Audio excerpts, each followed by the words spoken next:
Hello, Dr. Hoots Force. I've been wanting to call you that, but Corona kind of changed that for me. Here's my poster presentation. It's over KAATSU training, which is really used for high-intensity resistance training, but over time it can cause increases in skeletal mass. The typical time that they found before this study was it'd be 8 to 12 weeks to typically increase the muscle mass. But also, it's reported that high-intensity resistance training can cause damage and inflammation in plasma. Also, KAATSU training is exercise combined with restriction of muscular venous blood flow from working muscle resulted in rapid strength.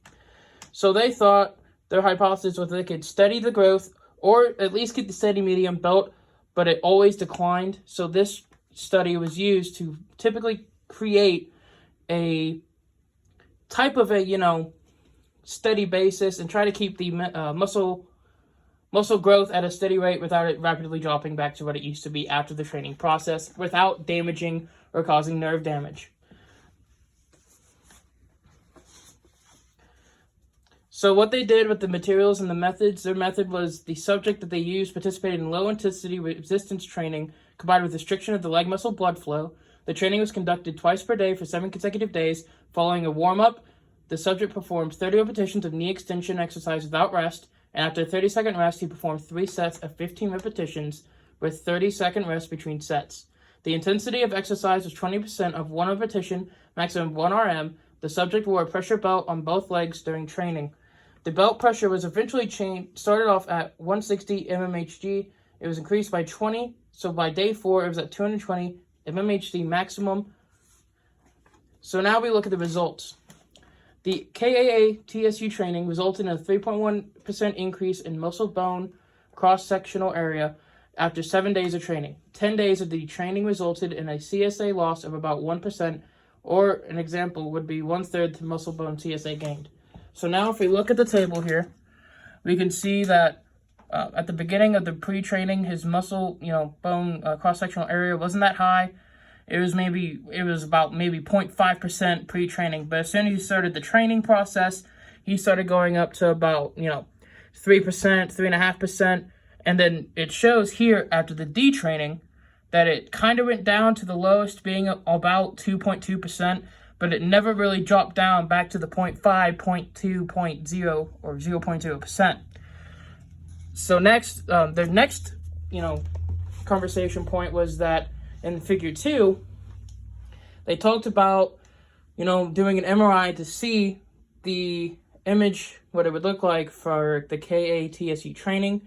So picture 1 is before the training even started. That's day 1 before it even started. This is after 1 day of training. You can kind of see, right in here compared to the first one. You can see the start of the gaps to kind of expanding the muscle. Oh, sorry. Here's number 1. I'm an idiot. So number 1, you can kind of see the lines right here, kind of, rapiding compared to that. Section C is 3 days after. D is 4 days. And then F is 7 days after training. So as you can see, compared to the first part, you can kind of see, there's not that many, expanded, the muscle's not really expanded. The area is kind of a circular shape with a little bit of damage here. But if you look here, you can see that right in here is a bigger gap compared to part 1. And the area here is kind of mended compared to part 1 day before the training. And right in here is also expanded and repaired itself as well. So now we move on to table 3. And table 3 is kind of a big one here. But this is the quadricep muscle size and the knee exchange. So right here we can see the quadricep femoris. Here's the cross-sectional area max. 1 week before was 71.8. 1 day before 71.6. And as the training went on, it increased to a max of 7.4 or 74.0. But 7 days after, it was still at 74.1. So it was still rising or staying at a even growth days after the training. If you look at the change of percentage rapidly went up from 0.3 before to the day before of 0, and then the day after 1.4, then 2.2, eventually rising 7 days after to 3.5, with the muscle volume increasing from 1621 to 1670, and the percent change for the volume being merely 1.8 to 4.8. Now we look at the absolute and relative strength. for the knee extension. It started off at 257 Nm. I mean, it's kind of normal if you're a human being, but it increased a whole whopping 303, which is really good and kind of proves their point almost of their hypothesis.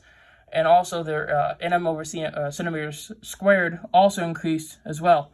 So their conclusion in the discussion portion is, in conclusion, our subject gained absolute strength and increased muscle size after only 1 week of low-intensity KAA-TSU resistance training. Indicators of muscle damage and inflammation were not elevated by this training. And, their discussion originally, 8 to 12 weeks was needed to show signs of significant skeletal muscle hypertrophy.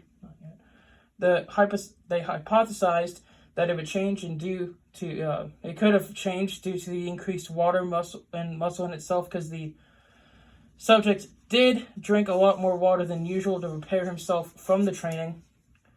In conclusion, the subject gained absolute strength and increased muscle size after 1 week, and damage wasn't evaluated, and it was not conducted at all. So their hypothesis was true, that they could do this training without having inflammation or muscle damage on a day-to-day basis, or even after a week, or even after 2 weeks in this point.